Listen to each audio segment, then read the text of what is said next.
Assalamualaikum warahmatullahi wabarakatuh. Perkenalkan, kami dari kelompok 3 kelas C akan membahas mengenai reptiles, diapsid, amniotes. Dengan anggota kelompok Cynthia Fau, Eli Hermawati, Imron Hairul Saleh, Nisa Sundari Nurucita, Elvira Safitri, Gina Sania Arsya, Muhammad Nur Alamsyah, dan Rina Mariani. Selanjutnya, pemaparan materi mengenai pengertian reptil akan dijelaskan oleh pemateri pertama. Baik, bismillahirrahmanirrahim. Assalamualaikum warahmatullahi wabarakatuh. Di sini saya Muhammad Nur Alamsyah akan mencoba memaparkan materi mengenai pengertian dari reptil. Nah, sebelum kita memasuki materi inti, kita harus tahu dulu pengertian dari reptil itu sendiri apa. Nah, reptilia atau reptil, binatang melata atau dalam bahasa Latin reptans artinya melata atau merayap, adalah kelompok hewan vertebrata berdarah dingin dan memiliki sisik yang menutupi tubuhnya. Reptilia adalah tetrapoda, hewan dengan 4 tungkai dan menelurkan telurnya yang embrionya diselubungi oleh membran amniotik. Materi selanjutnya yaitu ciri-ciri reptil secara umum. Ciri-ciri reptil secara umum ini dibagi menjadi 6. Yang pertama yaitu kulit ditutupi sisik. Untuk ciri ini mungkin sudah menjadi ciri yang umum dan sangat mudah ditemui pada reptil, yakni lapisan kulit yang keras ataupun bersisik. Nah, sisik reptil ini biasanya berkembang dari epidermis dan merupakan lempengan keras yang terbuat dari protein keratin. Skut seperti cangkang kura-kura dan pelindung buaya memiliki penampilan dan fungsi yang sama seperti sisik pada umumnya, yakni untuk menyamarkan reptil dari predator. Dan kulit mereka yang bersisik ini akan memberikan perlindungan fisik dan mencegah kehilangan air. Pada banyak spesies reptil, bentuk dan warna struktur berperan dalam mempertahankan teritorial dan menarik pasangannya. Kulit reptil juga kedap air sehingga memungkinkan reptil untuk hidup di habitat yang kering. Meskipun relatif tipis, tapi kulit reptil ini memiliki atau memberikan pula fungsi untuk melindungi organ-organ di dalam tubuhnya dan memberikan perlindungan dari predator yang akan memangsanya. Contoh yang kedua yaitu ciri yang kedua yaitu berkaki 4 dan bertulang belakang. Semua kelompok reptilia merupakan makhluk yang tetrapoda atau memiliki alat atau anggota gerak berjumlah 4 atau 2 pasang. Hewan reptilia ini juga merupakan hewan vertebrate atau vertebrata yang mana merupakan hewan yang memiliki tulang belakang, di mana tali tulang belakangnya akan membentang di sepanjang tubuhnya. Karakteristik ini juga dimiliki oleh burung, ikan, mamalia, dan amfibi yang pada umumnya pada proses evolusi, reptil merupakan perantara di antara amfibi dan mamalia. Ciri yang ketiga yaitu berdarah dingin. Kebanyakan reptil merupakan hewan vertebrata yang merupakan hewan yang berdarah dingin, di mana reptil tidak memiliki kemampuan psikologis dalam mengatur suhu tubuh mereka, sehingga mereka lah yang harus menyesuaikan dengan suhu-suhu di lingkungannya. Suhu tubuh pada hewan berdarah dingin atau reptil ini ditentukan oleh suhu lingkungan mereka. Karena reptil adalah hewan berdarah dingin, maka mereka harus berjemur di bawah matahari untuk meningkatkan suhu tubuh internal, kemudian harus berteduh di bawah tempat yang teduh atau yang dingin untuk mengembalikan suhu tubuhnya menjadi suhu tubuh yang normal. Karena reptil memiliki suhu tubuh yang tidak normal atau tidak stabil, metabolisme mereka membutuhkan enzim yang mampu mempertahankan efisiensi pada berbagai suhu. Ciri yang keempat yaitu pertahanan diri yang unik. Hewan reptil memiliki berbagai macam cara untuk mempertahankan diri dari bahaya, seperti menggigit, mendesis, menyamarkan diri, dan menghindar. Namun pada umumnya untuk melindungi diri, reptil menggunakan cara yaitu menghindar. Misalkan sebagian besar ular dan kadal akan merangkak pergi ke semak-semak bila mendapati sesuatu hal yang aneh di lingkungannya atau misalkan melihat predator di dekatnya. Sedangkan kura-kura akan masuk ke dalam cangkangnya, dan misalkan lagi ada buaya yang biasanya akan langsung masuk ke dalam air untuk memberikan perlindungan bagi dirinya sendiri. Reptil cenderung menghindari pemangsa melalui kamuflase. Dua kelompok utama yang menjadi pemangsa reptil adalah burung dan golongan reptil lainnya. Keduanya memiliki penglihatan warna yang berkembang dengan baik, dan dengan demikian banyak kulit reptil memiliki warna samar abu-abu polos atau bintik-bintik, warna hijau dan coklat ataupun coklat untuk memungkinkan mereka berbaur dengan lingkungan sekitar mereka. Contohnya, tokek, kadal, dan jenis-jenis kadal lainnya memiliki bentuk pertahanan yang lebih unik lagi, yaitu reptil ini dapat melepaskan ekor dari tubuhnya atau yang disebut juga dengan autotomi. Ekor yang terlepas dan terus bergoyang ini akan menciptakan perasaan menipu bagi predator. Reptil yang mampu memutuskan ekornya dapat menumbuhkan kembali ekor ini selama beberapa minggu. Yang kelima yaitu umumnya reptil adalah hewan yang bertelur, namun ada beberapa pula yang melahirkan. Kebanyakan hewan reptil berkembang biak dengan cara bertelur. Nah, reptil adalah hewan amniote yang berarti bahwa telur dihasilkan oleh betina yang mengandung kantung elastis di mana embrio dapat berkembang. Kulit telur melindungi dan menjaga embrio agar tidak mengering dan memungkinkan adanya pertukaran gas. Telur mengandung korion yang membantu pertukaran gas, serta albumen yang merupakan cadangan protein dan air. Dan cairan amnion ini yang melindungi embrio dan membantu oogurulasi. Kemudian pada hewan reptil yang merupakan hewan yang melahirkan, yakni vivipar, ada di beberapa jenis reptil yang misalkan seperti kadal squamate. Nah, Viviparity atau Ovoviviparity yang telah berevolusi di banyak reptil dan squamate yang juga sudah punah. Vivipar adalah salah satu cara perkembangbiakan hewan dengan cara melahirkan, dan ini ada di beberapa jenis reptil. Yang terakhir yaitu ciri yang tadi sudah disebutkan, yakni reptil ini adalah hewan yang berkaki empat ataupun tetrapoda. Baik, terima kasih. Selanjutnya di sini saya akan membahas materi mengenai filogenetik. Ya, di sini ada interpretasi filogeni dari amniota. Amniota adalah klad vertebrata tetrapoda yang terdiri dari reptil, burung, dan mamalia yang bertelur di darat atau mempertahankan telur dibuahi di dalam ibu. Kemudian ada bukti molekuler menunjukkan bahwa mamalia atau synapsida terkait erat dengan amniota leluhur. Garis keturunan ini ditampilkan menggunakan garis putus-putus. Semua amniota lainnya atau diapsida termasuk Aves adalah bagian dari garis keturunan reptil yang ditunjukkan dalam garis-garis padat. Pada klasifikasi tradisional yang mengecualikan burung-burung dari reptilia menghasilkan pengelompokan parapiletik. Lalu dalam interpretasinya ditunjukkan di sini, kura-kura dikelompokkan dengan diapsida yang dimana tidak adanya fenestra temporal di tengkorak mereka. Testudines diperlihatkan sebagai kelompok saudara dari Archosauria. Ya, cukup sekian dari saya. Selanjutnya akan dilanjutkan oleh pemateri berikutnya. Terima kasih.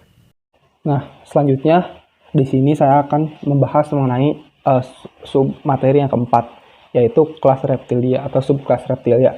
Nah, sebelum kita memasuki materi mengenai ordo reptilia, yaitu hewan-hewan, contoh-contoh hewannya juga gitu dalam setiap ordo, kita harus mengetahui dulu subkelas dari reptilia itu apa.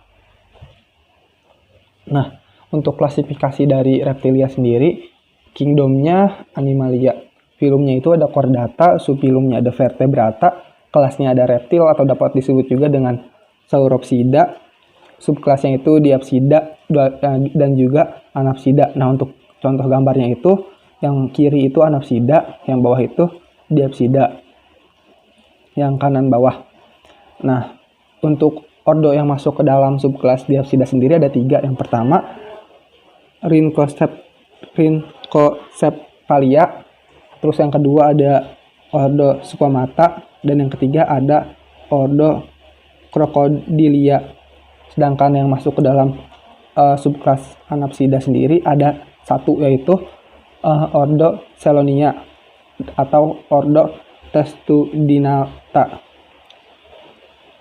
Nah, lalu ada tadi kan ada dua gitu subkelas dari reptilia, yaitu ada Diapsida dan juga Anapsida. Nah, perbedaannya sendiri, perbedaan dari subkelas Diapsida dan Anapsida. Untuk Diapsida, hampir semua jenis reptil lainnya tergolong dalam Diapsida, termasuk kadal, buaya, dan ular. Nah, karakteristik fisik utama secara diagnostik untuk Diapsida adalah terdapat 2 lubang di setiap sisi tengkorak, bukaan temporalis atas dan bawah. Nah, ini yang warna ungu dan juga warna hijau itu yang termasuk temporalis atau temporal. Sedangkan subkelas Anapsida sendiri, istilah Anapsida tidak memiliki lengkungan, mengacu pada semua kelompok reptil yang tidak memiliki lubang tengkorak di belakang matanya. Subkelas Anapsida sendiri berisi sebagian besar reptil leluhur dan primitif serta penyu dan kura-kura. Jadi contoh dari subkelas Anapsida ini yaitu kura-kura. Sedangkan contoh dari Diapsida ada kadal, buaya, dan ular. Baik, bismillahirrahmanirrahim. Saya Gina Saniarsya. Di sini saya akan menjelaskan mengenai subkelas dari Diapsida, yaitu ordo Squamata. Karakteristik dari ordo Squamata yang pertama, ordo Squamata merupakan salah satu jenis hewan reptil yang pada umumnya memiliki kulit bersisik. Sisik ini mengalami pergantian secara periodik yang disebut molting. Bentuk dan susunan sisik ini penting sekali sebagai dasar klasifikasi karena polanya cenderung tetap. Kemudian yang kedua, perkembangan ordo Squamata ini secara ovovivipar atau ovipar dengan fertilisasi internal. Squamata hidup pada berbagai macam habitat seperti arboreal atau areal, teran, subteran, dan akuatik. Berikut merupakan klasifikasi dari ordo Squamata, termasuk ke dalam filum Chordata, subfilum Vertebrata, superkelas Tetrapoda, kelas Reptilia, subkelas Diapsida, superordo Lepidosauria, ordo Squamata, dan subordonya terbagi menjadi 2, yaitu subordo Sauria dan subordo Serpentes. Selanjutnya di sini ada subordo Sauria, lizard atau kadal. Karakteristiknya, sekitar 4.500 jenis kadal terdapat dalam subordo ini. Kemudian memiliki 2 pasang kaki. Kemudian yang ketiga, kelopak mata yang dapat digerakkan. Pada hewan yang termasuk ke dalam subordo ini memiliki kelopak mata dan lubang telinga. Selain itu, mereka juga memiliki lidah yang panjang dan bisa dilontarkan untuk menangkap mangsa. Kemudian habitat dan persebarannya, kebanyakan kadal itu tinggal di atas tanah terestrial, sementara sebagiannya ada yang hidup menyusup di dalam tanah gembur atau pasir fosorial, dan sebagian lagi ada yang berkeliaran di atas atau di batang pohon. Kemudian beberapa famili yang terdapat dalam subordo Sauria ini, yang pertama ada famili Geckonidae, kemudian ada famili Iguanidae, kemudian yang ketiga ada Skinsidae, yang keempat ada Varanidae, yang kelima ada Chameleonidae. Langsung saja di sini famili yang pertama yaitu famili Geckonidae. Contohnya pada tokek. Karakteristiknya, pada tokek umumnya ditemukan pada dinding tempat tinggal manusia di daerah semitropik. Kemudian mereka aktif di malam hari. Mata yang besar dengan pupil yang berkontraksi ke celah sempit siang hari dan pada malam hari melebar. Kemudian cakram perekat pada jari-jarinya membantu menempel pada pohon dan dinding. Selanjutnya ada famili Iguanidae. Karakteristiknya pertama, pada iguana memiliki tubuh yang kuat, leher pendek, dan kepala yang berbeda. Yang kedua, ciri khas dari iguana adalah memiliki jambul di bawah rahang mereka, serta deretan sisik pembentuk duri besar di tubuh bagian atasnya yang berjejer dari leher hingga pangkal ekor. Kemudian, iguana juga memiliki organ tubuh mirip mata pada bagian kepalanya. Nah, organ tersebut memiliki fungsi untuk menganalisis cahaya di sekitarnya. Yang terakhir, memiliki lipatan lateral kulit didukung oleh tulang rusuk. Kemudian selanjutnya ada famili Skinsidae. Karakteristiknya memiliki tubuh memanjang dengan pelindung osteoderm yang ketat. Kemudian memiliki leher yang lebih pendek, badan yang lebih tebal dan padat, serta lengan kaki yang lebih pendek. Bahkan beberapa jenis tidak punya lengan sama sekali sehingga menyerupai ular. Sebagian besar spesies dari famili ini juga beraktivitas di dalam tanah. Selanjutnya ada famili Varanidae. Karakteristiknya mempunyai badan yang besar dengan sisik yang bulat di bagian dorsalnya. Sedangkan di bagian ventral sisik melintang dan terkadang terdapat lipatan kulit di bagian leher dan badannya. Kemudian lehernya panjang dengan kepala yang tertutup oleh sisik yang berbentuk poligonal. Anggota famili ini yang terbesar adalah Komodo, Varanus komodensis, yang panjangnya dapat lebih dari 3 meter. Selanjutnya yang terakhir dari famili subordo Sauria ada famili Chamaeleonidae. Karakteristiknya kadal yang terkenal mampu mengubah-ubah warna atau pola warna pada kulit tubuhnya dan seringkali disebut juga sebagai bunglon. Bunglon ini memiliki lidah panjang dan lengket untuk menangkap mangsa dan membawanya ke rahang. Kemudian, kemampuan untuk menyamarkan atau mengubah warna kulit menyerupai lingkungan tempatnya tinggal disebut mimikri, dan memiliki mata yang dapat berputar dan dapat melihat ke segala arah. Kemudian selanjutnya, subordo kedua dari ordo Squamata ada subordo Serpentes, the snake atau pada jenis ular.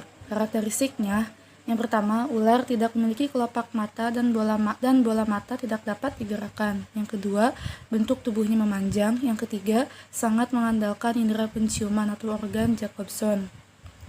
Kemudian, memiliki adaptasi tengkorak untuk menelan mangsa besar. Kemudian, tidak memiliki telinga luar atau membran timpani. Dan yang terakhir, lidah panjang, bercabang 2 dan dapat dijulurkan keluar. Pada bagian morfologi ular, memiliki mulut dengan lidah yang bercabang yang menghasilkan bisa. Lidah yang panjang dan silindris berfungsi sebagai indera perasa dan peraba. Lidah dapat dijulurkan melalui noktah tengah yang berada di bibir bawah sehingga ular mampu menjulurkan lidah tanpa harus membuka mulut. Umumnya lidah berwarna hitam, tetapi ada kalanya berwarna merah terang atau kebiruan. Walaupun panjang dan bergerak sangat dinamis, lidah bukan sebagai alat bantu menelan. Sebagai indera perasa, lidah ular dipakai untuk mengenali lingkungan baru dengan cara dijulurkan keluar agak lama. Bila ada makanan atau benda baru di dekatnya, ular akan menjulurkan lidah dan menyentuhkannya berkali-kali sebelum menelan atau menolaknya. Bila timbul rangsangan, maka lidah akan dijulurkan dan bergetar. Ternyata dalam mulut ular terdapat kumpulan saraf yang bernama Jacobson. Organ Jacobson ini letaknya di bagian atas mulut ular. Lidah ular yang berbentuk seperti garpu inilah yang berfungsi sebagai hidung. Lalu segala yang diciumnya akan dikirimkan ke Jacobson. Dan dari situlah ular akan bergerak dan gurat sisik. Seluruh tubuh ular dibalut kulit yang elastis sehingga pergerakan tubuhnya sangat lentur. Kulit yang elastis ini memungkinkan ular meregang dan mengembang saat menelan mangsa. Saat tubuh sudah mengembang, antara sisik dan kulit yang berkembang tampak sangat tipis. Lapisan epidermis kulit luar dapat kasar atau halus. Sisiknya tersusun rapi dari yang besar sampai kecil. Sisiknya ini sebenarnya merupakan tulang kulit yang disebut dermal core atau osteoderm dan ada yang tersusun tumpang tindih.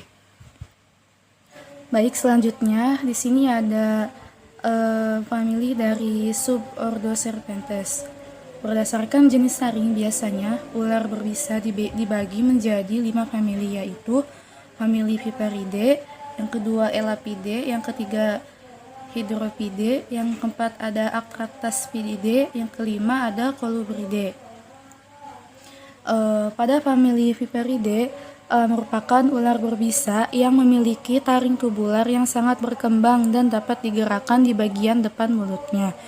Ular dari famili ini terdiri dari ular berbisa tinggi yang memiliki 2 pasang taring yang sangat panjang di depan mulutnya, yang digunakan untuk menginjeksi bisa ke dalam aliran darah predator atau mangsa. Mereka biasanya memiliki badan yang cukup gemuk dengan kepala segitiga yang sangat khas. Ular dari famili Viperidae ini berbisa tinggi dan memiliki hemotoksin. Gigitan dari ular ini dilakukan dengan sangat cepat untuk melumpuhkan mangsanya atau membela diri. Kadang-kadang gigitan dari ular ini juga dapat mematikan. Semua anggota dari famili Viperidae ini berbisa tinggi dan berbahaya. Contohnya pada spesies Viperaberus atau ular beladak. Kemudian yang kedua ada famili Elapidae. Terdiri lebih dari 300 spesies yang merupakan ular berbisa bertaring depan pendek dan ditandai dengan taring mereka yang tegak secara permanen di depan mulut. Secara penampilan, ular dari famili Elapidae ini tampak mirip dengan famili Colubridae. Tubuh yang ramping, sisik yang halus, kepala yang bisa disamakan atau dibedakan dari leher, sisik perisai kepala yang besar, serta pupil mata yang bulat. Contoh dari famili Elapidae ini yaitu Ophiopagus hana atau disebut juga king cobra. Selanjutnya yang ketiga ada famili Hydropidae atau disebut juga ular laut.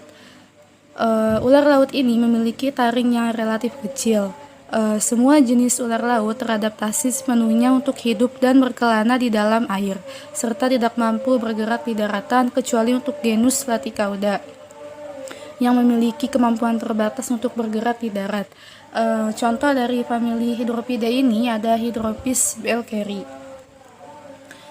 Selanjutnya ada famili Arctrastaspididae. Pada famili ini biasanya memiliki taring yang mirip dengan ular berbisa, meskipun hubungannya dengan ular berbisa lainnya tidak jelas.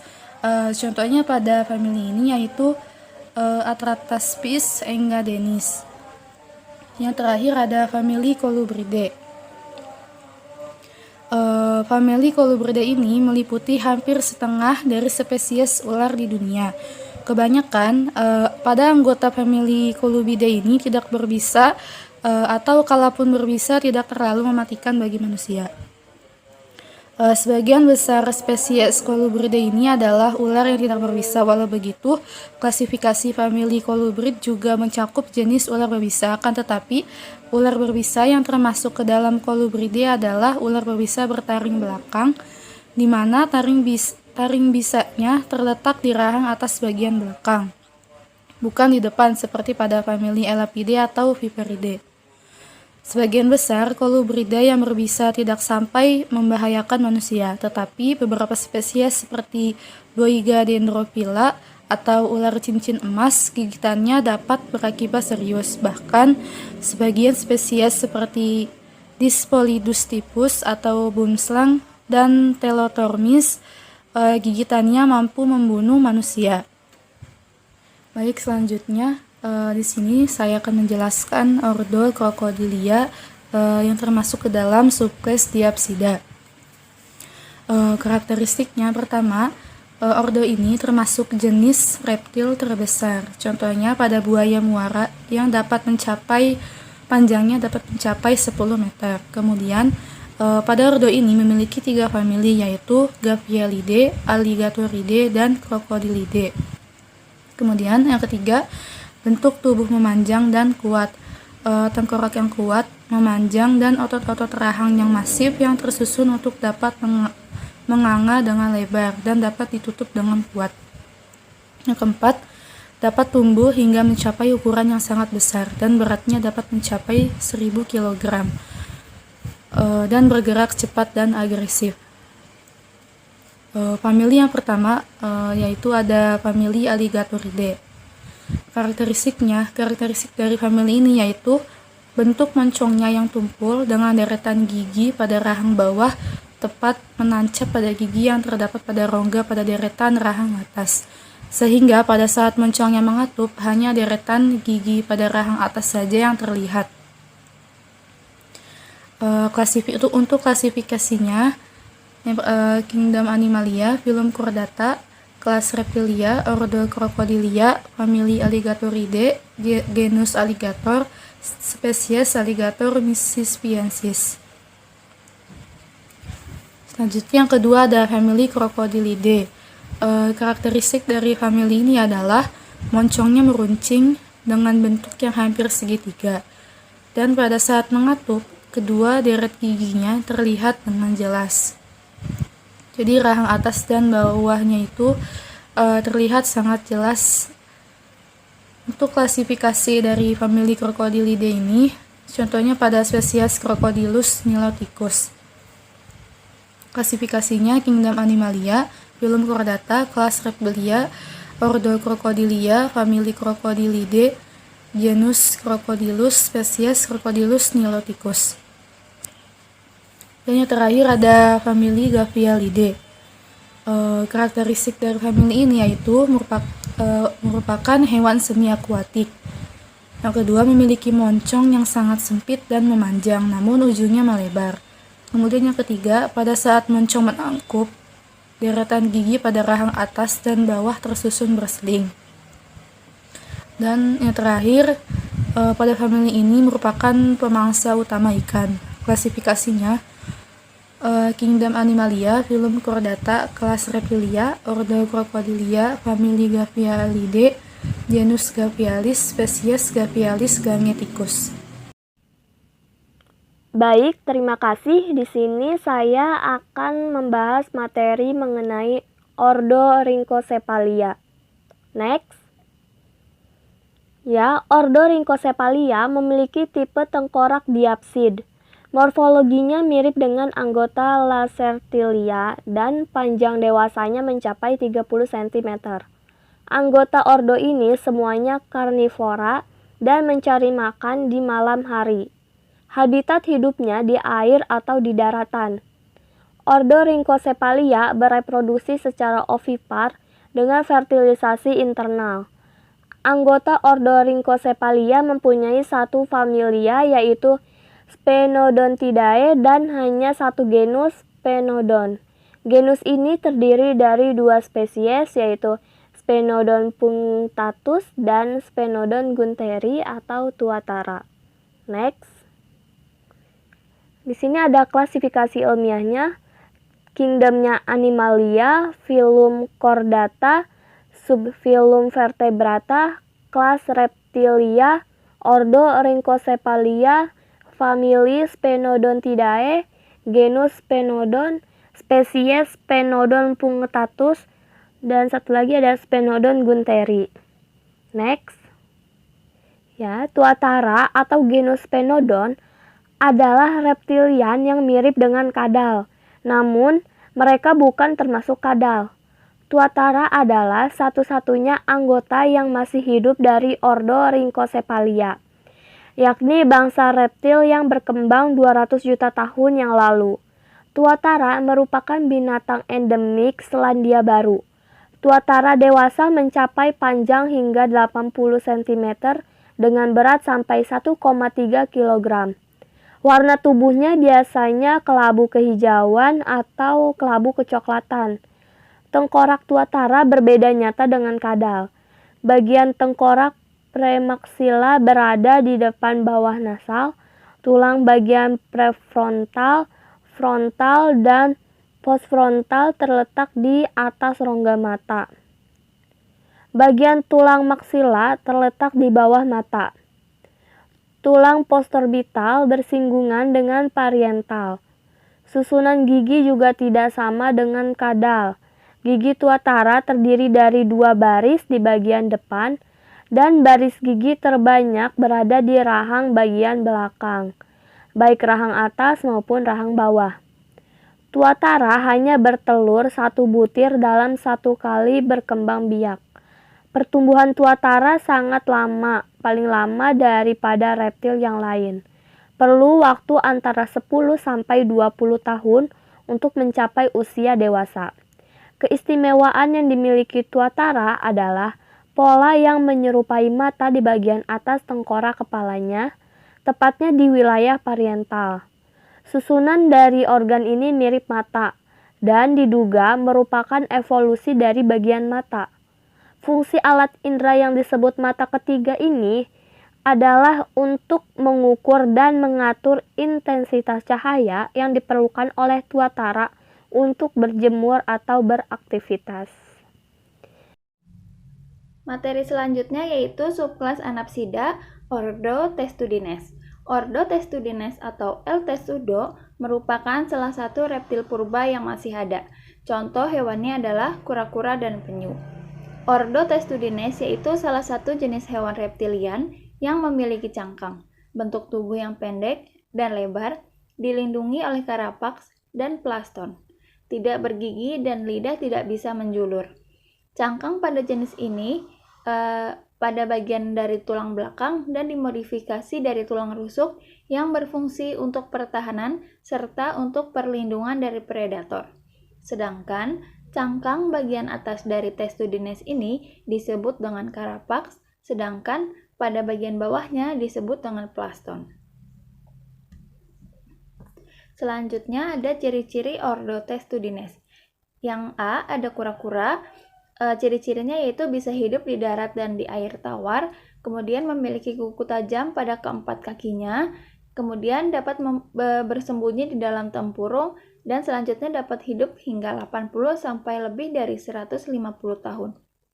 Dan yang B ada penyu, sebagian besar hidupnya dihabiskan di dalam air laut, bentuk kaki mirip seperti dayung atau sirip, tidak dapat bersembunyi di dalam tempurung, dapat hidup antara 60 sampai 70 tahun. Nah, selanjutnya ini ada gambar kerangka penyu. Yang gambar A merupakan tampak punggung karapaks. Kemudian yang B, tampak ventral dari karapaks dan kerangka apendikular keratin menutupi karapaks yang terdiri dari tulang belakang yang menyatu, tulang rusuk yang mengembang, dan tulang kulit. Dan gambar yang C merupakan tampilan punggung dari plastron, yang D tampilan ventral dari plastron.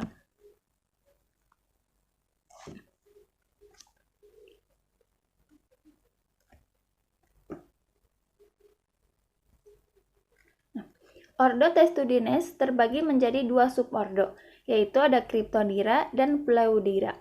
Perbedaan antara kedua subordo ini didasarkan pada mode di mana mereka menutupi kepala dan leher mereka. Pleudira disebut juga kura-kura berleher samping, memiliki leher yang panjang dan melipatnya ke samping agar sejajar dengan cangkang. Sedangkan Cryptodira menarik leher mereka ke belakang untuk menyembunyikan kepala mereka di dalam cangkang. Selanjutnya ada spesies dari subordo Pleudira, famili Celidae. Spesiesnya itu ada Celodina novaegunae. Ciri-cirinya yaitu Celidae ialah kura-kura berleher ular atau memiliki leher yang panjang. Yang kedua, kura-kura leher ular ini menyebar terutama di Papua dan Australia serta di pulau-pulau sekitarnya, di Amerika Selatan serta di Pulau Rote, Nusa Tenggara. Dan yang ketiga, habitat kura-kura ini ialah perairan air tawar. Famili selanjutnya ada Pelomedusidae. Spesies itu ada Pelomedusa subrufa. Ciri-cirinya yaitu yang pertama tubuhnya bulat, memiliki ukuran tubuh 12 cm sampai 45 cm. Kemudian makanan berupa serangga, moluska, dan cacing. Dan yang keempat, habitat di air tawar. Kemudian ada subordo dari Cryptodira, familinya Testudinidae. Spesiesnya ada Aldabrachelys gigantea. Dan ciri-cirinya yang pertama, ukuran kura-kura ini bisa mencapai 100 kg. Kemudian yang kedua, memiliki usia yang panjang yakni bisa mencapai 255 tahun. Dan yang ketiga, memiliki cangkang yang berbentuk kubah besar. Dan yang keempat, rata-rata ukuran tubuh Aldabra jantan adalah 1,1 meter, sedangkan untuk Aldabra betina yaitu 0,9 meter. Selanjutnya ada famili dari Geomididae. Spesiesnya ada Rhinoclemis pulcherrima. Ciri-cirinya yaitu yang pertama merupakan kura-kura yang terbanyak anggotanya dan hidup di air tawar yang terutama di sungai-sungai. Meskipun sering pula ditemukan di daratan. Kemudian yang kedua itu ciri-cirinya menyebar di wilayah Asia Tenggara, termasuk Indonesia. Di luar itu, anggota suku ini juga ditemukan di Afrika bagian utara, Eurasia, dan Amerika tropis.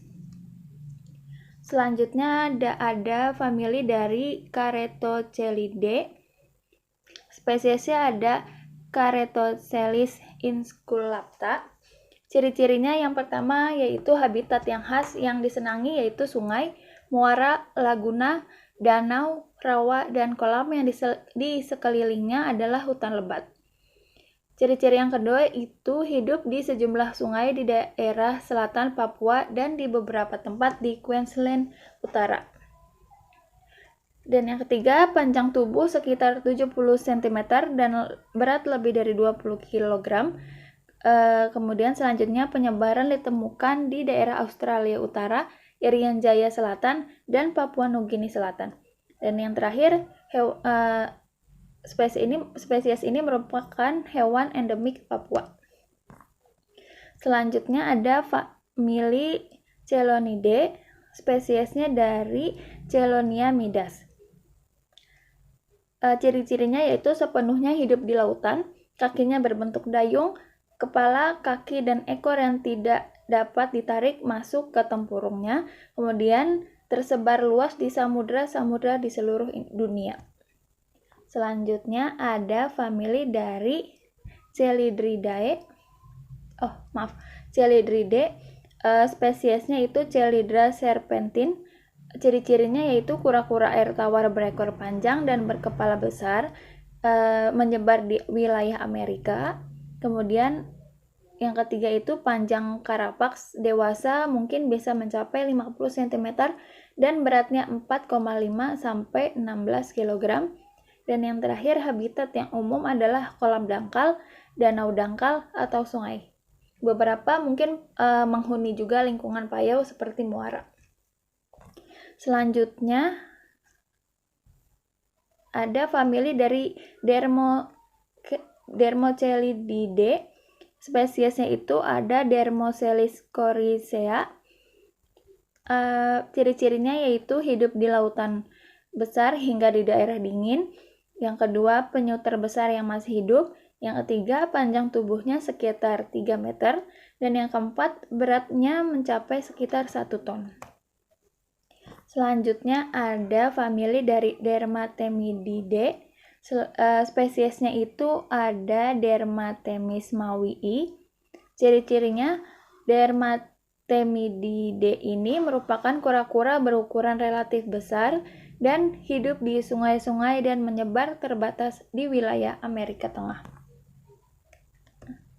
Selanjutnya ada famili dari Cynosternidae. Spesiesnya ada Sternoterus odoratus. Ciri-cirinya yang pertama ada tersebar luas dan melimpah yang dapat ditemukan di sepanjang pantai bagian timur Amerika Serikat dan negara bagian timur laut hingga Florida.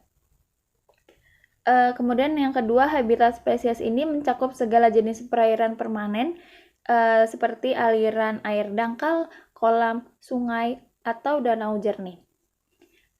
Selanjutnya itu panjang kura-kura ini 8-14 cm dan karapaks berwarna coklat atau hitam dan berbentuk bulat telur yang halus. Selanjutnya ada famili dari Emididae. Spesiesnya itu ada Trachemis crypta. Ciri-cirinya termasuk kura-kura akuatik dan semi-akuatik yang hidup di air tawar di wilayah Eropa, Asia, dan terutama di Amerika. Kemudian selanjutnya yaitu memiliki cangkang yang keras dan memiliki cakar pada kakinya. Baik, selanjutnya di sini saya Nisa Sundari Nurucita akan menjelaskan mengenai sistem peredaran darah pada reptil. Jantung pada reptil. Kor atau jantung pada reptil terletak di bagian anteroventral dari rongga dada.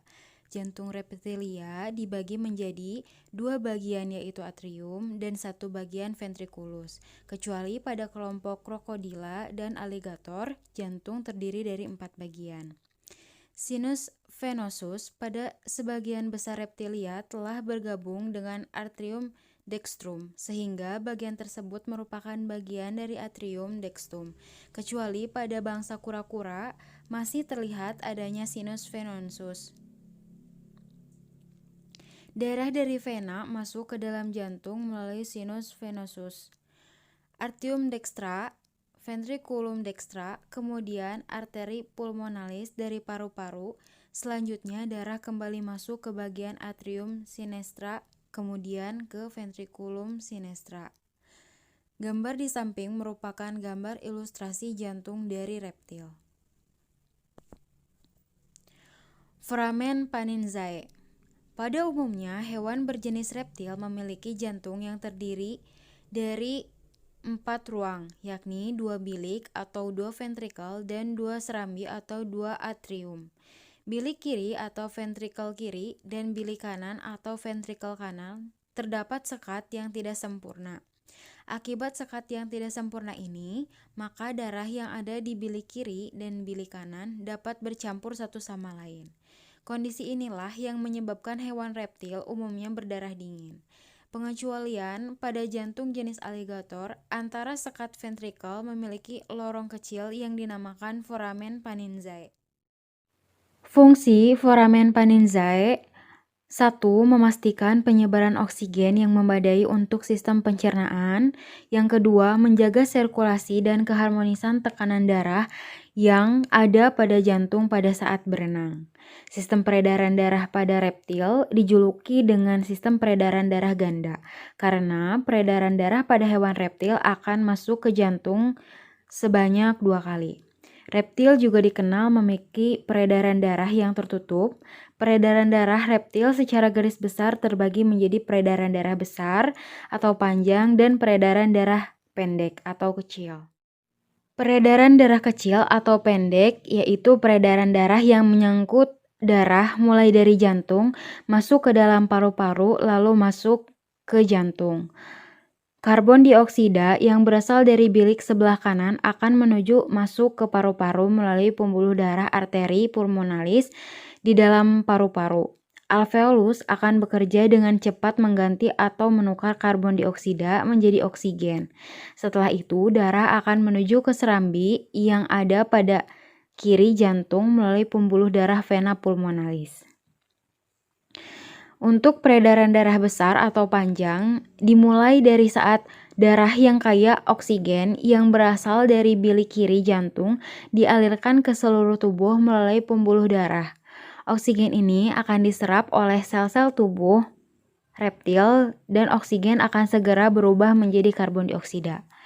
Darah yang sudah berubah menjadi karbon dioksida ini akan diangkut kembali ke jantung atau ke serambi kanan melalui pembuluh darah vena. Secara garis besar, peredaran darah besar dimulai dari jantung menuju ke seluruh tubuh dan kembali ke jantung. Peredaran darah kecil dari jantung ke paru-paru kemudian kembali ke jantung. Peredaran darah pada reptil. Darah dari vena yang kaya karbon dioksida masuk ke jantung melalui sinus venosus ke bagian atrium kanan, lalu ke ventrikel kanan, kemudian darah dipompa menuju paru-paru. Darah dari paru-paru yang kaya oksigen masuk ke atrium kiri, dilanjutkan ke ventrikel kiri. Darah dari ventrikel kiri dipompa keluar melalui aorta menuju ke seluruh tubuh. Pola peredaran darah pada reptil terbagi menjadi 3. Yang pertama, model krokodilan, yaitu contohnya pada buaya, komodo, aligator, biawak, dan sejenisnya. Jantung model reptil ini memiliki 4 ruang, yaitu 2 serambi atau atrium dan 2 bilik atau ventrikel. Antara serambi kanan dan serambi kiri terdapat lorong kecil yang disebut foramen Panienzae. Lorong ini menyambungkan 2 jenis pembuluh darah arteri, yaitu arteri kiri dan arteri kanan. di mana darah yang memiliki sedikit oksigen yang masuk dari serambi atau atrium kanan, lalu diangkut ke bilik kanan, kemudian darah akan menuju paru-paru, dan dari paru-paru akan mengalir ke serambi kiri atau atrium kiri. Darah yang sudah mengandung banyak oksigen ini akan dibawa oleh bilik kiri atau ventrikel kiri untuk disebarkan ke seluruh tubuh. Walaupun terdapat foramen atau lorong kecil, tekanan darah yang tinggi akan menyebabkan foramen tetap tertutup, agar menjaga darah tidak tercampur satu sama lainnya. Model yang kedua adalah model squamata. Contohnya pada penyu, kura-kura, atau hewan yang memiliki cangkang keras di punggungnya. Perbedaan utama model ini dibandingkan model yang lainnya yaitu memiliki ciri khas yang hanya memiliki 3 ruang jantung, yaitu 1 bilik atau ventricle dan 2 serambi atau atrium. Prosesnya yaitu ruang serambi kanan atau atrium kanan yang membawa banyak karbon dioksida masuk menuju cavum venosum ventricle. Serambi kiri ini terdapat banyak oksigen dari paru-paru menuju cavum anteriosum. Tekanan dalam bilik pada model ini akan menyebabkan tercampurnya darah yang kaya oksigen dengan darah yang sedikit oksigen pada bilik. Model yang ketiga adalah varanid. Contoh reptil ini yaitu kelompok kadal seperti bunglon dan kadal atau jenis reptil yang memiliki kemampuan metabolisme yang tinggi dibandingkan jenis reptil yang lain. Model ini mirip dengan model squamata yang terdapat 3 ruang jantung, namun terdapat perbedaan sedikit. Perbedaannya yaitu cavum venosumnya sedikit kecil jika dibandingkan pada model squamata. Perbedaan darah ini meminimkan terjadinya darah yang tercampur antara darah yang sedikit oksigen dengan darah yang banyak oksigen. Nah, dilanjut sama saya Muhammad Nur Alamsyah tentang sistem pernapasan. Nah, untuk kita sendiri gitu sebenarnya udah nggak asing dengar kata sistem respirasi, sistem pernapasan, sistem pencernaan, sistem ekskresi dan lain sebagainya gitu. Nah, untuk pengertian dari sistem respirasi sendiri merupakan suatu sistem organ yang berfungsi untuk mengambil O2 atau oksigen dari atmosfer atau lingkungan ke dalam tubuh gitu.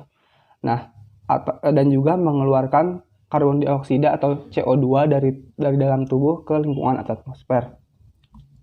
Nah, menurut Hickman et al. 2001, reptil bernapas menggunakan paru-paru. Paru-paru pada reptil berkembang lebih baik daripada hewan amfibi. Nah, reptil secara khusus menggunakan paru-paru untuk pertukaran udara, dilengkapi oleh membran faringel. Pada beberapa hewan akuatik seperti kura-kura, reptil menghirup udara, kemudian dimasukkan ke paru-paru melalui saluran torakalis yang besar yang diperoleh dengan cara mengembangkan tusuk dadanya, ular dan kadal, atau menggerakkan organ-organ dalamnya, kura-kura dan buaya contohnya. Dan reptil sendiri tidak memiliki otot diafragma. Nah, ini untuk contoh dari sistem pernapasan pada reptil menggunakan paru-paru ya. Nah, lalu menurut sumber lain sistem pencernaan, sistem pernapasan pada hewan reptil dibantu oleh gerak rongga dada. Tidak seperti sistem pernapasan pada manusia, reptil tidak memiliki sekat diafragma atau tidak memiliki otot diafragma. Dan pernapasannya diatur oleh otot interkoste. Ketika otot interkoste berkontraksi, rongga dada membesar dan volume udara mengecil, dan udara masuk melalui lubang hidung dan selanjutnya diteruskan ke laring, terus ke trakea sampai ke paru-paru. Nah, ketika otot interkoste berelaksasi, rongga dada mengecil dan udara yang mengandung karbon dioksida akan dikeluarkan melalui lubang hidung. Nah, sama seperti paru-paru pada manusia, Dinding alveoli reptil dikelilingi pembuluh kapiler yang berfungsi sebagai tempat pertukaran udara. Pertukaran udara terjadi di alveoli, kemudian oksigen akan diikat oleh hemoglobin dalam sel darah merah. Pada beberapa spesies ordo Cordalia, reptil termasuk buaya, pernapasan juga dibantu oleh otot-otot hati atau viscera. Pada buaya, otot viscera berhubungan langsung dengan tulang rusuk rongga dada. Pada saat otot viscera berkontraksi, rusuk akan bergerak ke dalam dan menghisap udara masuk ke dalam rongga dada. Gerakan pada otot viscera ini sama seperti gerakan saat menarik piston. Sebagian besar reptil tidak memiliki pelatum, atap rongga mulut sekunder. Hal ini mengakibatkan reptil harus menahan napas ketika menelan makanan. Spesies lain seperti buaya telah berevolusi dan memiliki rongga mulut sekunder yang memungkinkan mereka untuk tetap bernapas saat menyelam.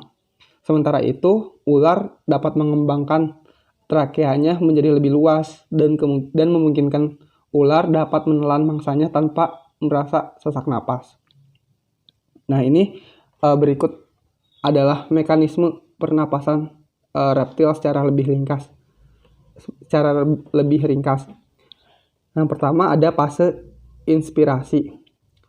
Nah, dimulai dari otot rusuk berkontraksi, terus rongga dada membesar, paru-paru mengembang, oksigen masuk melalui lubang hidung, masuk ke rongga mulut, anak kelak, anak tekak, trakea yang panjang, bronkiolus dalam paru-paru, dan oksigen diangkut darah menuju seluruh tubuh. Terus ada fase ekspirasi.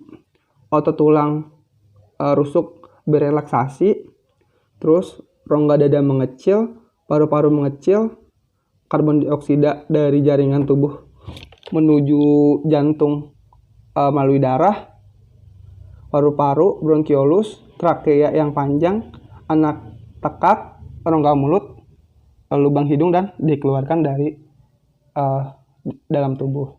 Materi selanjutnya yaitu ada organ reproduksi pada reptil.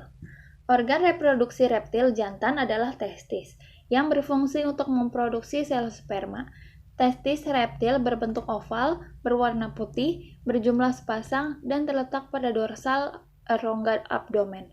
Untuk kadal dan ular, salah satu testisnya terletak lebih maju ke depan. Reptil jantan memiliki ductus mesonephros yang berfungsi sebagai saluran reproduksi yang akan menuju kloaka. Sedangkan organ reproduksi reptil betina adalah ovarium. Ovarium berfungsi untuk membentuk ovum atau sel telur. Ovarium ini berjumlah sepasang, berbentuk oval dengan ciri adanya benjolan-benjolan pada bagian permukaannya. Ovarium reptil terletak pada bagian ventral columna vertebratis. Kemudian saluran reproduksi reptil betina berupa oviduk panjang dan bergelung, bagian anteriornya terbuka ke bagian selom sebagai ostium, sedangkan bagian posteriornya bermuara di kloaka. Selanjutnya ada sistem reproduksi pada reptil. Jenis kelamin pada reptil terpisah antara hewan jantan dan hewan betina. Pada hewan jantan, organ reproduksi terdiri atas testis, vas deferens, dan bermuara di kloaka. Saluran pengeluarannya menjadi satu dengan saluran pengeluaran dari ginjal metonephros. Semua reptil kecuali tuatara memiliki organ kopulasi yang fungsional. Strukturnya bervariasi pada tiap kelompok hewan, tetapi semuanya memiliki jaringan ereksi yang merupakan bagian terpenting dalam mekanisme fertilisasi internal. Organ kopulasinya berupa satu pasang hemipenis. Pada kadal dan ular, hemipenis memanjang seperti ekor. Hanya satu hemipenis yang akan masuk ke organ fertilisasi hewan betina. Tetapi keduanya masuk secara bergantian. Dan selanjutnya ada sistem urinaria reptil. Ginjal Ginjal reptilian berjumlah sepasang, berukuran kecil, sepanjang setengah rongga perut. Permukaannya berlobus, terletak di retroperitoneal di daerah pelvis. Dari sisi ventral, masing-masing ginjal keluar ureter, bersatu dulu dengan ductus deferens, kemudian pada betina bermuara langsung ke dalam kloaka. Ginjal tidak berhubungan dengan gonad. Golongan ular dan buaya tidak mempunyai kantung urin. Golongan kadal dan kura-kura mempunyai sebuah kantung urin yang berkembang dengan baik. Kantung ini merupakan suatu kantung tipis, tonjolan dari dinding ventral kloaka. Materi yang selanjutnya yaitu sistem otot pada reptil. Nah, berikut ini sudah disajikan gambar dari sistem otot pada reptil. Nah, berikut ini ada beberapa bagian-bagian pada sistem ototnya. Nah, untuk penjelasannya, sistem otot pada reptil mengalami modifikasi untuk mendukung organ-organ viscera, berat badan, dan juga untuk memungkinkan beberapa jenis gerakan. Begitu juga dengan otot-otot respirasi pada reptil ini telah teradaptasi untuk kehidupan di darat dan berkembang dengan baik.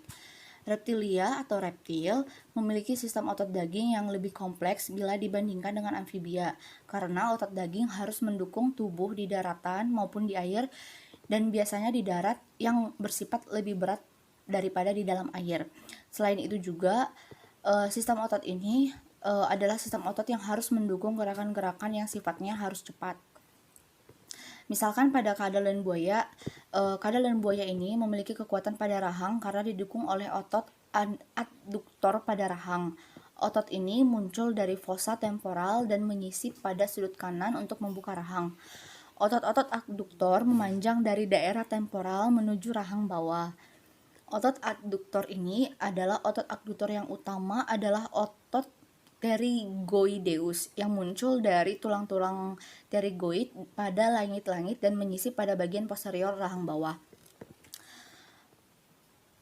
Kemudian, otot pterygoideus ini memberikan penampakan yang gemuk pada rahang kadal jantan. Otot selanjutnya yaitu otot depresor mandibula berperan untuk membuka rahang pada reptil untuk muncul dari bagian belakang tengkorak dan menyisip pada bagian prosesus retroatrikular dari mandibula. Otot ini lebih lemah dibandingkan otot-otot lain yang berperan juga untuk menutup rahang. Selanjutnya ada otot aksial atau otot badan pada reptil yang mulai menunjukkan beberapa spesialisasi seperti yang ditemukan pada mamal. Otot reptil terutama untuk gerakan lateral tubuh dan menggerakkan ruas-ruas tulang belakang. Hal ini biasanya diamati atau bisa diamati terutama pada bangsa ular sebab jaringan otot lengan sudah menghilang. Otot rangka pada kura-kura misalkan dan kerabatnya sangat berkurang terkecuali pada daerah leher akibat adanya carapax dan plastron. Selanjutnya yaitu dermal atau otot kulit yang berkembang baik pada reptil dan perkembangan yang sangat baik ini contohnya terjadi pada ular. Jaringan otot tungkai pada reptil menunjukkan variasi bergantung pada tipe pergerakannya. Misalkan otot epaksial berada pada permukaan dorsal, sementara otot hipaksial berada pada permukaan ventral dan di antara kosta. Otot-otot epaksial kurang mengalami modifikasi jika dibandingkan dengan otot-otot hipaksial. Otot-otot epaksial juga kehilangan sifat metameferisme dan tersusun dalam bentuk berkas serabut otot. Di samping fungsinya yang menunjukkan atau memungkinkan gerakan dari satu sisi ke sisi yang lain pada kolumna vertebrate, otot-otot epaksial juga merupakan fungsi yang lain, juga memiliki fungsi yang lain, yaitu untuk mendukung meluruskan badan atau membengkokkan badan atau misalkan membengkokkan kolumna vertebrate. Tulang rusuk terbentuk dalam miosepta dari otot-otot dinding tubuh sepanjang kolumna vertebrate pada sebahagian besar golongan ular. Pada reptil sendiri biasanya terdapat 20 otot yang berbeda pada masing-masing sisi dari setiap ruas vertebrate. Otot-otot tersebut menghubungkan antara satu vertebrata dengan vertebrata yang lain, antara vertebrata dengan tulang rusuk, dan antara tulang rusuk dengan vertebra dengan kulit, serta membantu membentuk dan mengontrol lekukan tubuh. Otot pada dinding abdominal tidak mengalami segmentasi dan memiliki 3 lapisan, yaitu eksternal obliku, internal obliku, dan abdominal transversal. Otot-otot hipaksial pada dinding tubuh bagian dada dikenal dengan otot-otot interkosta. Nah, ini gunanya untuk membantu mengangkat dan menurunkan sangkar rusuk dalam proses respirasi. Otot-otot pada tungkai, gelang bahu, dan gelang pinggul terdiri dari otot-otot ekstensor dorsal dan otot-otot flexor ventral. Dalam membentuk gerakan quadrupedal, otot-otot pada reptil yang menempel pada humerus dan femur mesti merotasi tulang-tulang tersebut ke depan ataupun ke belakang dengan tetap mempertahankan posisi tubuh dalam bentuk yang horizontal pada sudut yang tepat, sehingga tubuh tetap berada di atas substrat. Otot-otot segmental berperan menghubungkan sisik ventral dengan kosta. Kontraksi otot-otot segmental juga membantu ular menggerakkan badannya ke depan. Otot-otot lengkung pada faringeal yang pertama berlanjut untuk menggerakkan rahang, dan otot-otot pada lengkungan faringeal ini yakni yang kedua akan menempelkan pada rangka hiroid. Otot-otot pada sisa lengkung berhubungan dengan faring dan laring. Nah, otot-otot integumen ekstrinsit mengisip pada permukaan bawah epidermis dan memungkinkan gerakan bebas bagi kulit. Nah, selanjutnya yaitu fungsi otot pada reptil. Nah, yang ini itu dibagi menjadi 8. Yang pertama yaitu trapesius, yakni untuk mengangkat atau memperkuat bahu.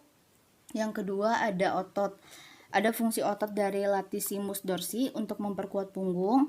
Yang ketiga yaitu interkosta, yakni untuk mengangkat rusuk. Yang keempat yaitu rectus abdominis untuk menghempiskan ataupun mengembungkan bagian perut.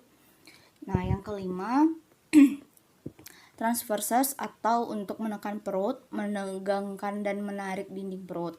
Yang keenam, eksternal obliku, ini berfungsi untuk rotasi toraks ke sisi yang berlawanan. Yang ketujuh yaitu internal oblique untuk rotasi toraks ke sisi yang sama. Nah, yang terakhir yaitu ekstensor yang berfungsi untuk pergerakan dari pergelangan tangan pada reptil. Selanjutnya, sistem saraf pada reptil. Otak pada reptil terdiri atas 4 bagian. Kekhususannya terdapat tonjolan otak besar yang berkembang dengan baik sehingga pusat syaraf pembau jelas kelihatan. Otak besar ini meluas ke atas hingga menutupi otak tengah. Reptil memiliki otak dengan 2 lobus olfactorius yang panjang, hemisfer cerebral, 2 lobus opticus, cerebellum, dan medula oblongata yang melanjut ke korda saraf. Di bawah hemisfer cerebral terdapat tractus opticus dan syaraf opticus, infundibulum, dan hipofisis. Terdapat 12 pasang syaraf kranial, pasangan-pasangan syaraf spinal menuju ke somit atau ruas primer tubuh. Berikut merupakan gambar otak pada reptil, terdiri dari bagian midbrain, pons, medula, cerebellum, dan spinal cord. Organ Jacobson adalah organ khusus untuk penciuman yang ada pada beberapa tetrapoda, sangat berkembang pada kadal dan ular. Rangsangan bau diterima oleh organ Jacobson melalui lidah hewan reptil. Ular mengendali bau mangsa atau bau benda yang lain dengan cara menjulurkan lidahnya. Pada saat lidahnya menjulur, kemudian ditarik kembali ke dalam mulut, terdapat partikel-partikel yang menempel di permukaan lidahnya. Kemudian, partikel bau tersebut dilewatkan melalui 2 rongga kecil yang mengarah ke rongga atau organ Jacobson. Rongga yang mengarah ke organ Jacobson dilapisi dengan jaringan sensitif yang membantu dalam proses keseluruhan proses penciuman ular. Setelah partikel dilewatkan ke rongga dan organ Jacobson, komposisi partikel dipecah dan dikirim ke otak melalui serangkaian struktur syaraf yang kompleks. Otak kemudian menerjemahkan partikel-partikel ini dan mengidentifikasi apakah partikel tersebut memiliki mangsa. Feromon dari ular yang lain atau bersumber dari benda-benda yang dikenal atau tidak dikenal. Lidah pada ular bercabang karena disesuaikan dengan fungsinya, yaitu untuk mengeluarkan partikel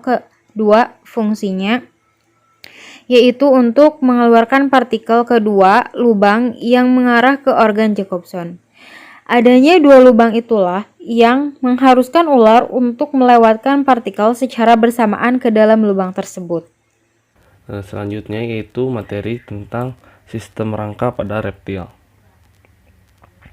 Sistem kerangka pada reptil dapat dibedakan menjadi dua bagian, yaitu endoskeleton dan eksoskeleton. Endoskeleton berasal dari epidermis, berupa sisik yang menanduk yang menyelubungi seluruh permukaan tubuhnya dan tersusun seperti susunan genting. Selanjutnya yaitu endoskeleton, terdiri dari skeleton aksial dan skeleton apendikular. Skeleton aksial terdiri dari tengkorak, kolumna vertebralis, sternum, dan rusuk. Yang pertama yang akan kita bahas yaitu tulang tengkorak. Terdiri dari bagian tengkorak, kapsula sensorik, dan kerangka piskral yang terdiri dari tulang-tulang penyusun rahang, mandibula, maksilar, premasilar, dan aparatus hyoideus yang merupakan tulang kartilago yang menyusun bagian dasar dari rongga mulut. Otak dilindungi oleh kranium. Itu merupakan gambar yang di PPT merupakan tengkorak dari kadal. Yang A adalah premaksila, terus yang B maksila, C rahang bawah, yang D merupakan fossa temporalis, E frontal, F tulang vertigoid, G tulang parienteal. Tengkorak reptilia berbentuk agak piramidal, meruncing ke arah kranial dan memipih dalam arah dorsa ventral. Tempurung kepala ada yang bermoncong panjang, merupakan tulang yang keras pada hewan dewasa. Pada rahang bawah yang panjang terdapat sendi pada tulang kuadrat yang telah bersatu dengan tulang kranium. Bagian ventral dari kranium merupakan plat yang keras.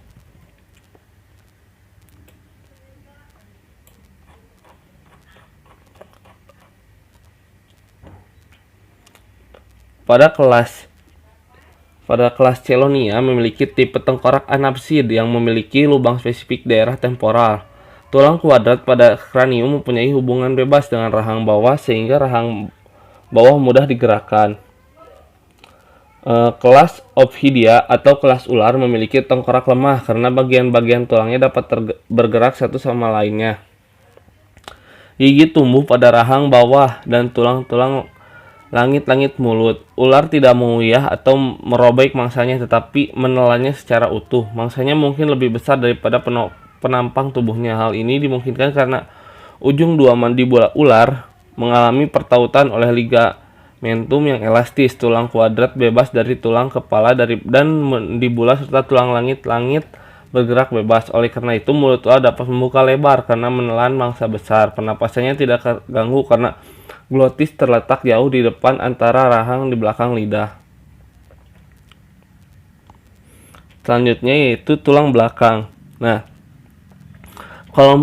kolumna vertebralis reptil atau tulang belakang reptil terdiri atas 5 bagian, yaitu vertebrate cervicalis atau leher, yang kedua vertebrate thoracalis punggung, terus ada vertebrae lumbalis, terus ada vertebrae sacralis, terus ada vertebrae caudalis berupa ekor. Dengan jumlah sekitar 9 cervical, 10 torak, 5 lumbal, 2 sakral, dan 39 bagian kaudal. Condylus occipitalis dihubungkan dengan atlas vertebrata cervicalis pertama. Tulang leher kedua menahan bagian anterior yang dikenal sebagai processus odontoid yang diyakini sebagai pusat atlas. Pada vertebrate cervicalis terdapat rusuk-rusuk leher. Pada Pterygotorak terdapat rusuk torak yang bagian ventralnya melebar dan mengandung tulang rawan. Vertebrate thoracis mendukung tulang iga bertemu dengan sternum pada bagian ventral. Antara vertebrate thorax dan kedua vertebrate sacrum adalah bagian vertebrate lumbal yang fleksibel geraknya. Pada Chelonia, vertebrate kecuali cervix dan cauda bermodifikasi membentuk carapax dan plastron. Carapax keras dan bersatu dengan plastron di sisi tubuh, perisai tertutup dengan perisai dorsal. Selanjutnya yaitu tulang dada dan tulang rusuk. Tulang dada berbentuk segi empat pipi tersusun atas tulang rawan yang mengalami kalsifikasi tertanam pada dinding ventral torak. Pada bagian ini terdapat rusuk sternal, diantaranya sternum dan tulang pubis. Terdapat 7 pasang tulang rusuk abdominal berbentuk huruf V yang mengandung secara longitudinal diperantarai ligamen. Pada buaya dan kadal, pada cervix terdapat tulang rusuk pendek yang bebas, sedang pada torak dan sternum dihubungkan oleh rusuk dada. Dengan perluasan tulang-tulang rawan di antara sternum dan tulang pubis terdapat 7 pasang costae abdominalis berbentuk huruf V. Sternum hanya dapat pada tetrapoda saja dan berfungsi memperkuat dinding tubuh, melindungi organ viscera di dalamnya, sebagai tempat melekatnya otot serta membantu pernapasan paru-paru. Pada ular tidak ada tulang dada. Terdapat serangkaian tulang rusuk yang diawali dari belakang kepala dan berakhir di bagian ekor. Nah, itu gambar yang ada di PPT, itu gambar skeleton buaya. Yang A-nya merupakan cervicalis, terus yang B thorax, C lumbar, D sacral, E caudal, F cervical, G thorax, H abdominal, I sternum. Selanjutnya yaitu skeleton apendikular. Skeleton apendikular dibagi 3, yaitu tulang gelang bahu, tulang gelang pinggul, dan ekstremitas atau alat gerak. Yang pertama yaitu tulang gelang bahu. Tulang-tulang ini berfungsi untuk mengkaitkan anggota gerak depan. Pola dasar gerak pectoral terdiri dari tulang-tulang pengganti. Gelang bahu terdapat pada bagian ujung anterior tubuh. Bagian gelang bahu terdiri dari scapula, choroid, epicoroid, mesochoroid, clavicula, dan pada perbatasan antara lateral coracoid dan epicoroid terdapat gelang bahu. Clavicula pada buaya dan kadal tidak berkaki, mengalami reduksi atau tidak ada. Pada ular dan beberapa jenis kadal tidak terdapat gelang pektoral. Pada kura-kura, clavicula dan interclavicula berfungsi dengan cangkang. Gambar tersebut yang di PPT adalah gambar gelang bahu dan sternum pada kadal. Ya, terus yang A-nya itu merupakan episternum, B mesosternum, C itu merupakan rusuk gelang bahu, yang D epicoroid, E coracoid, yang F fenestra, terus yang G ada scapula, H ada suprascapula, I clavicula, J capillae glenoidalis. Selanjutnya itu tulang gelang pinggul. Tulang-tulang ini berfungsi untuk mengkait anggota gerak belakang, berbeda dengan gelang pektoral. Gelang pelvis ini tidak mempunyai komponen tulang dermal. Pada tetrapoda, gelang pelvis ini terdiri dari tulang ilium di sebelah dorsal yang bersendian dengan satu atau lebih vertebrata sacralis, tulang pubis di anterior, dan tulang ischium di posterior. Pada pertemuan ketiga tersebut terdapat acetabulum, suatu lekukan tempat kepala femur, suatu atau kedua ventral biasanya bersendian atau bersatu untuk membentuk symphysis pelvis. Pada gelang pelvis reptilia terdapat panestrum pubocycada yang besar, biasanya terletak di antara dua tulang ventral. Ilium menyatu dengan tulang belakang bagian sakral yang sehingga berfungsi untuk memperluas bidang pelekatan otot pada tungkai belakang. Selanjutnya yaitu ekstremitas atau alat gerak. Alat gerak reptilia terdiri atas ekstremitas anterior, tungkai depan dan ekstremitas posterior, tungkai belakang. Tungkai depan terdiri atas humerus, beraktulasi dengan scapula pada capitas glenoidalis, dan bagian distal beraktulasi dengan ulna dan radius. Radius di bagian anterior berartikulasi dengan humerus dan ulna serta dengan pergelangan tangan arah ibu jan. Ulna berartikulasi dengan humerus dan di radius serta dengan pergelangan tangan di kelingking. Manus tersusun oleh carpalia, metacarpalia, dan phalanges. Tungkai bawah terdiri dari os femorale, tibia, dan fibula, terus pes disusun oleh tarsalia, metatarsia, dan phalanges. Nah, ini merupakan gambar dari yang pertama ada alat gerak anterior, terus yang kedua ada alat gerak posterior. Ini merupakan alat gerak dari kadal. Nah, materi selanjutnya yaitu ekskresi dan osmoregulasi pada reptil. Ekskresi dan osmoregulasi reptil, ginjal reptil embrionik sama dengan ikan dan amfibi. Nah, itu merupakan gambar dari ekskresi dari hewan reptil.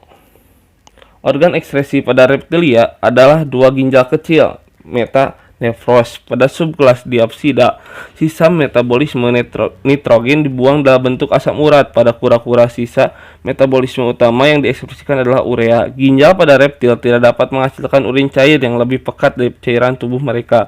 Hal ini karena tidak adanya struktur khusus di nefros ginjal, yaitu lengkung Henle, sehingga beberapa reptil menggunakan usus besar dan kloaka untuk membentuk reaborsi air. Beberapa hewan juga bisa mengambil dan menyimpan air dalam suatu kantung. Kelebihan garam juga diekspresikan oleh beberapa reptil melalui lubang hidung dan kelenjar garam. Kebanyakan reptil mengeluarkan asam urat itu tidak beracun dan relatif tidak larut dalam air. Ia mengendap dalam ekskresi sistem. Kandung kemih atau di dinding kloaka menyerap kembali air, dan asam urat dapat disimpan dalam bentuk seperti pastel.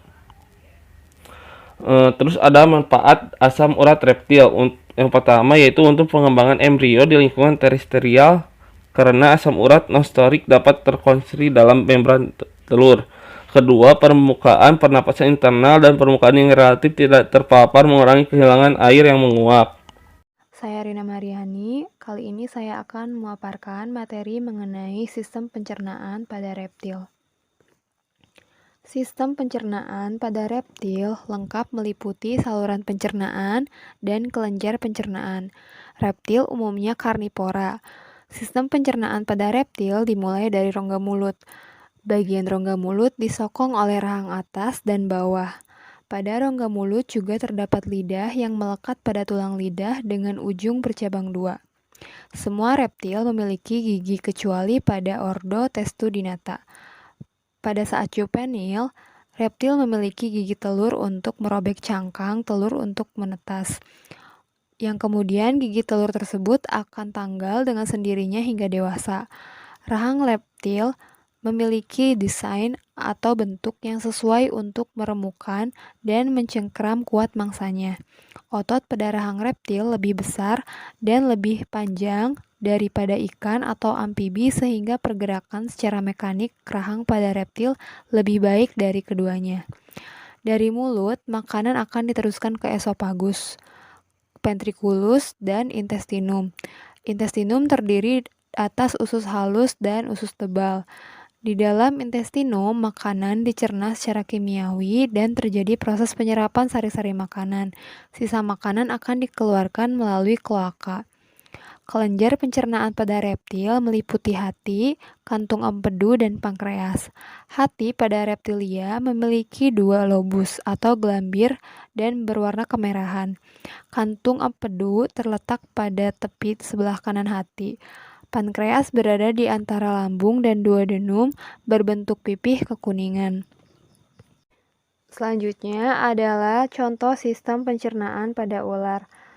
Banyak adaptasi dapat dilihat di mulut ular. Karena ular itu terestrial, banyak perubahan terjadi pada kelenjar dalam transisi dari amfibi ke reptil.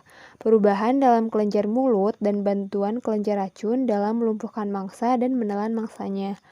Kelenjar ludah ini ditemukan dalam ular meliputi palatin, lingual, sublingual, dan labial gland. Kelenjar ini membantu melembabkan mangsa untuk ditelan. Pada ular berbisa seperti water moccasin, kelenjar racun adalah modifikasi dari kelenjar labial. Kelenjar ini terletak di kedua sisi kepala dan leher dan menyebabkan saluran dalam gigi rahang atas yang dimodifikasi. Kemudian, gigi ular juga mengalami perubahan evolusioner. Anggota squamata memiliki gigi pleurodon. Ular berbisa memiliki gigi beralur atau tubular untuk menginjeksi racun. Beaver memiliki taring yang dapat ditarik dan gigi tubular. Dan mulut ular adalah rongga bukal atau buccal cavity. Selanjutnya, ular memiliki esofagus panjang dan dapat menutupi hingga setengah panjang tubuhnya. Kerongkongan ular memiliki lipatan lebih internal daripada reptil lain, yang memungkinkan untuk menelan mangsanya yang besar secara utuh. Perut ular berbentuk huruf J di mana sel-sel perut mensekresikan enzim pencernaan dan asam lambung untuk menghancurkan protein. Makanan kemudian melewati catupillarus dan masuk ke dalam usus kecil. Usus kecil ular berbentuk tabung melingkar yang panjang dan sempit di mana absorpsi nutrisi berlangsung. Usus kecil ini dibagi menjadi 3 wilayah, yaitu duodenum, ileum, dan jejunum. Kemudian di persimpangan dari usus kecil dan usus besar terdapat usus buntu. Selanjutnya, pada ular terdapat organ hati dan pankreas. Usus besar ular berotot dan strukturnya berdinding tipis. Terdapat ruang kloaka. Ruang ini dibagi menjadi copradaeum untuk menerima kotoran dan urodaeum untuk urin dan produk dari organ kelamin. Kloaka ular memainkan peran penting dalam reabsorpsi air. Pada ular, tingkat pencernaan tergantung dari suhu tubuh karena mereka adalah hewan berdarah dingin. Untuk materi selanjutnya adalah manfaat reptil. Reptil memiliki banyak manfaat, baik itu bagi kehidupan manusia maupun bagi ekosistem tempat hidupnya di alam. Untuk manfaat reptil bagi manusia, yang pertama adalah sebagai hewan peliharaan. Mungkin ada beberapa reptil yang sangat mengerikan apabila dijadikan sebagai salah satu hewan peliharaan, seperti ular dan juga buaya. Namun demikian, fenomena ini memang nyata adanya di kalangan masyarakat, tidak hanya di Indonesia, namun juga di dunia, di mana beberapa jenis reptil yang dianggap berbahaya malah menjadi salah satu hewan peliharaan. Kemudian yang kedua, sebagai bahan kerajinan tangan. Beberapa jenis kulit reptil seperti ular, buaya, dan juga jenis kadal memiliki corak serta kualitas kulit yang sangat menarik dan memiliki nilai jual yang sangat tinggi. Hal inilah yang kemudian dimanfaatkan oleh para pengrajin untuk mengolah kulit dari berbagai hewan reptil ini sebagai bahan kerajinan tangan. Yang ketiga adalah manfaat reptil dalam seni dan budaya. Reptil ini memainkan peran penting dalam cerita rakyat, agama, dan budaya populer. Contohnya orang-orang Mosi dari Peru kuno menyembah reptil dan sering menempatkan kadal dalam seni mereka. Ular adalah simbol penyembuhan dan obat-obatan seperti yang ditunjukkan di Rhodophyta Asclepius. Dalam sejarah Mesir, kobra Nil ditemukan pada mahkota Firaun. Ular ini dipuja sebagai salah satu dewa. Kemudian reptil juga memainkan peran yang lebih banyak dalam budaya populer. Seperti kita ketahui, banyak sekali film-film yang mengangkat reptil, seperti ada Mutan di serial Kura-Kura Ninja dan Godzilla yang salah satu reptil film paling terkenal yang telah meneror kota Jepang. Kemudian ada ular milik Voldemort, Nagini, yang ada di seri Harry Potter. Kemudian manfaat reptil yang keempat adalah untuk konsumsi. Selain dagingnya, ternyata beberapa telur dari spesies reptil juga sering dimanfaatkan oleh manusia sebagai bahan konsumsi. Untuk manfaat yang kelima adalah untuk pengobatan. Reptil merupakan salah satu hewan yang memiliki racun atau bisa. Racun ini dapat sangat berbahaya apabila masuk ke dalam tubuh manusia karena bisa menyebabkan kematian. Tetapi untuk menetralisir racun ini ternyata yang bisa dilakukan adalah memanfaatkan bagian tubuh dari ular itu sendiri, seperti bisa ular itu sendiri dan juga empedu ular. Kemudian manfaat yang keenam adalah untuk membasmi hama tanaman. Dengan adanya reptil, maka ia akan berperan secara alami sebagai predator dari tikus yang dapat membantu mengurangi jumlah hama tanaman secara efektif. Kemudian ada manfaat reptil bagi ekosistem. Manfaat reptil yang pertama yaitu sebagai kontrol serangga dan hewan pengerat. Reptil memaksakan pengendalian penting pada populasi serangga dan hewan pengerat. Beberapa ular paling berbisa di dunia seperti kobra India benar-benar mencegah penyebaran pembawa penyakit hewan pengerat bahkan di pusat-pusat perkotaan, sehingga kegunaan mereka sering melebihi bahaya mereka. Kemudian manfaat reptil sebagai pengendalian ikan. Menurut situs Animal Bites dari Busch Gardens, buaya dan aligator juga mencegah kelebihan populasi spesies ikan di wilayah pesisir dan lahan basah. Dan hal ini penting bagi ekosistem air yang sehat dan seimbang.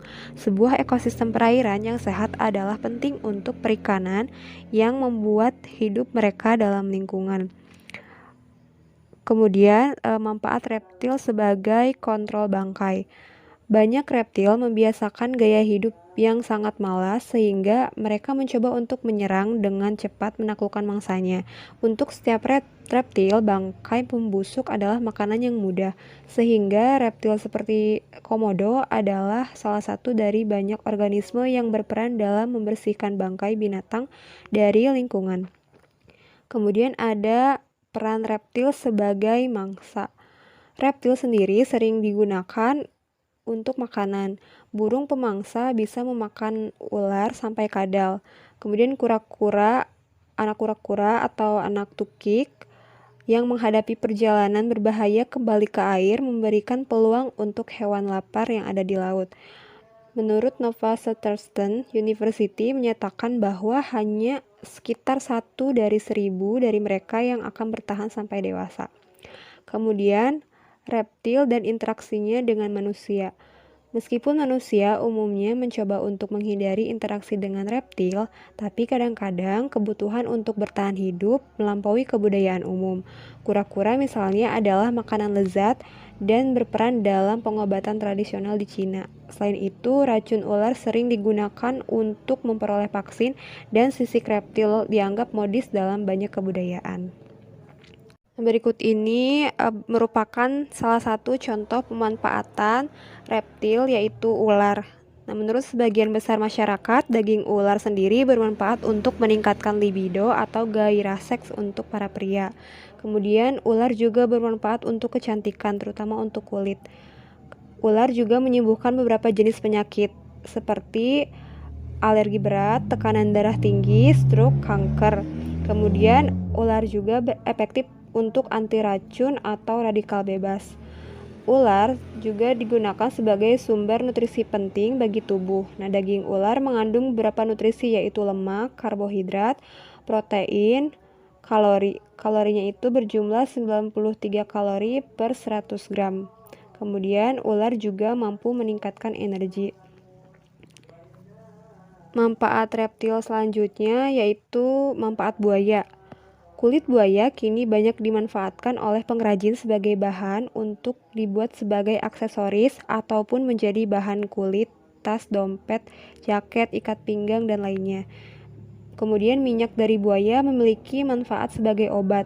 Manfaat minyak buaya yaitu sebagai obat untuk penyakit jantung, malaria, paru-paru, dan juga dipercaya dapat menghaluskan kulit. Empedu buaya dipercaya dapat mengobati penyakit asma, mencegah penyakit diabetes, menambah nafsu makan, serta melancarkan sistem sirkulasi darah. Pecinta seni banyak memburu tengkorak buaya untuk dijadikan hiasan di rumah dan yang dijadikan sebagai barang unik. Kemudian gigi buaya juga dapat dimanfaatkan sebagai aksesoris. Kemudian dari salah satu jurnal yang saya temukan, di sini terdapat beberapa jenis herpetofauna, di dalamnya termasuk reptil dan khasiatnya dalam pengobatan tradisional pada beberapa lokasi di Sumatera Barat. Nah, bisa teman-teman baca jenis reptil yang tercantum di sini yang dimanfaatkan daging, kulit, dan minyaknya, dan biasanya digunakan untuk menyembuhkan beberapa macam penyakit seperti penyakit kulit dan penyakit diabetes, ambeien, dan lain-lain. Baik, sekian presentasi dari kelompok 3, yaitu kelompok yang akan menjelaskan reptil.